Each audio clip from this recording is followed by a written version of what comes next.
के रिजल्ट के बाद इतना समझ में आया कि राम जी ने अच्छा हुआ वानर की सेना बनाई, अच्छे से राम जी के साथ रहे, रावण के साथ युद्ध किए, विजय प्राप्त हुई।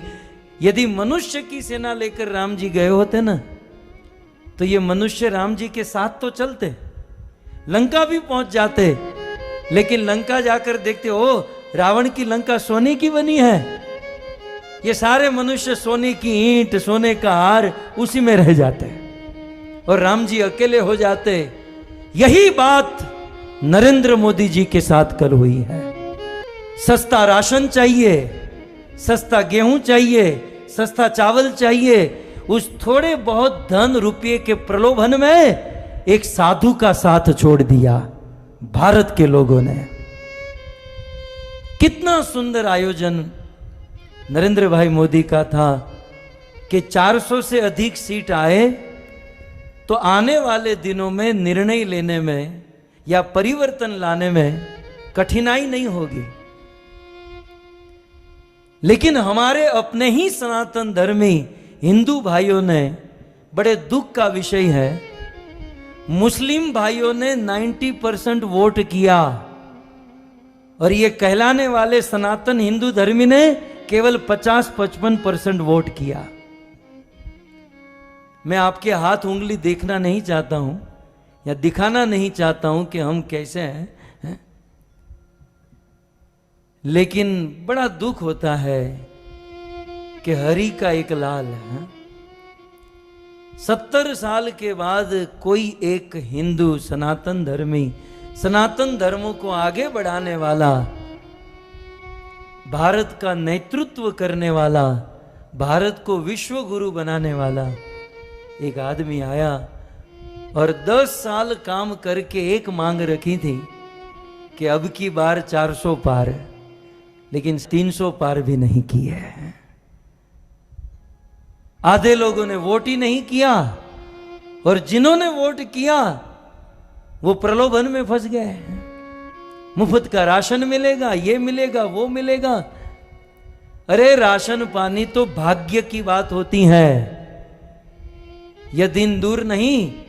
यदि जनसंख्या पर नियंत्रण नहीं किया गया तो विधर्म की संख्या बढ़ेगी और यह कथा कीर्तन करना भी कठिन हो जाएगा। रात को सोए होंगे, आपके गले काटकर लोग चले जाएंगे। इतिहास के पत्ते पलटे ना, छत्रपति शिवाजी महाराज ने यह मुहिम चलाई थी, लेकिन छत्रपति शिवाजी महाराज को सनातनी हिंदू धर्मी ने ही साथ नहीं दिया और आगे बढ़े तो महाराणा प्रताप ने यह मुहिम चलाई थी। उनके अपने ही लोगों में फूट पड़ गई और उन्होंने साथ नहीं दिया और आगे बढ़े। भारत आजाद हुआ तो सरदार वल्लभ भाई पटेल ने मुहिम चलाई, लेकिन उनको ही अपने ही लोगों ने साथ नहीं दिया। और आजादी के 70 साल के बाद एक आदमी 10 साल के अगाह परिश्रम के बाद 400 पार जाना चाहता था, लेकिन हमारे अपने हिंदू सनातन धर्मी ने ही उनका साथ नहीं दिया। मैं तो मोदी जी को यदि मेरी आवाज पहुंचे तो यही सलाह दूंगा, भाई आप 70 साल के हुए हो, खा पीकर मौज करो, ये किसी के नहीं होने वाला है। इनको गुलामी करने की आदत ही पड़ गई है। एक आदमी ने बहुत सुंदर लिखा कि ऐसा लग रहा था कि हिंदू जागा है।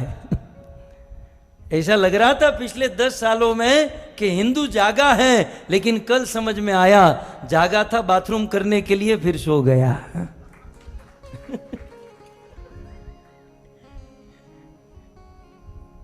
क्या हिंदू जागा है?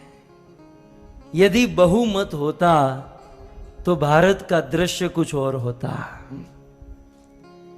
हम अपने आप को भारतीय मानते हैं ना, तो भारत का संविधान थोड़ा बहुत जानना चाहिए, भारत का गणतंत्र हमें समझना चाहिए और हमें हमारी जिम्मेवारी समझकर काम करना चाहिए था।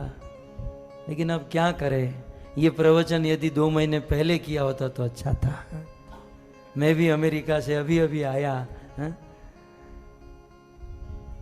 लेकिन हमें तो विश्वास था, पता नहीं ऐसा निकलेगा। एक बात याद रखिएगा, मोदी जी तो प्राइम मिनिस्टर बनेंगे, वो तो बड़ा प्रधान हो ही चुके हैं, लेकिन जो उनको निर्णय लेने हैं वो नहीं ले पाएंगे क्योंकि अल्पसंख्यक है।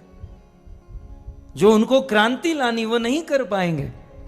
तो इस दौर से ये मोदी जी की हार नहीं है, ये हम हिंदुओं की सनातन धर्म की हार है, ये हम लोगों की हार है।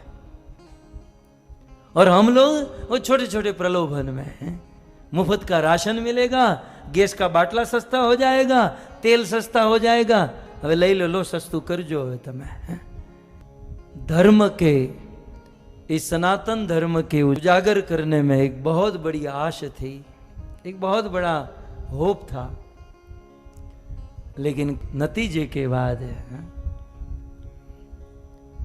बहुमति से यदि मोदी जी नहीं आए तो एक हिंदू धर्म के लिए, सनातन धर्मियों के लिए लज्जा का विषय है।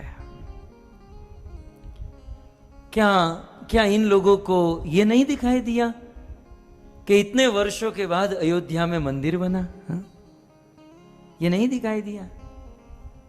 क्या इतने वर्षों के बाद काशी में इतना सुंदर कॉरिडोर बना? इतने वर्षों के बाद कश्मीर में 370 कैसे करके निकाली? बस केवल वो मुफ्त का राशन ही दिखाई दिया? मतलब इतने गिरे हुए हैं कि उन विधर्मियों की बातों में आकर। इसीलिए मुझे लगता है कि राम जी ने अच्छा किया, बंदरों को लेकर गए। आपड़ी कथा वांदराओ सारा। अच्छा हुआ, राम जी देखो कितने बुद्धिमान निकले। बंदरों को लेकर जाऊंगा, मनुष्यों को लेकर जाऊंगा, अभी तो साथ में चलेंगे, लेकिन आगे जाकर वही रावण की सोने की लंका में थोड़े बहुत प्रलोभन में फंस जाएंगे। लेकिन धन्य है वो वानर है जो राम जी के साथ चले हैं। यद्यपि ये व्यासपीठ मैंने तो मेरे गुरु को और कृष्ण को समर्पित की है, लेकिन क्या करें, हम भी एक जीव हैं, कलियुगी बुद्धि है। जब ऐसी बात आती है तो थोड़ा सा खून खोल जाता है। अब तो एक ही बात आती है कि भगवान बचाए इस देश को, भगवान बचाए हमारी सनातन संस्कृति को। परंतु यदि 400 पार हुआ होता तो दृश्य कुछ और हुआ हो गया।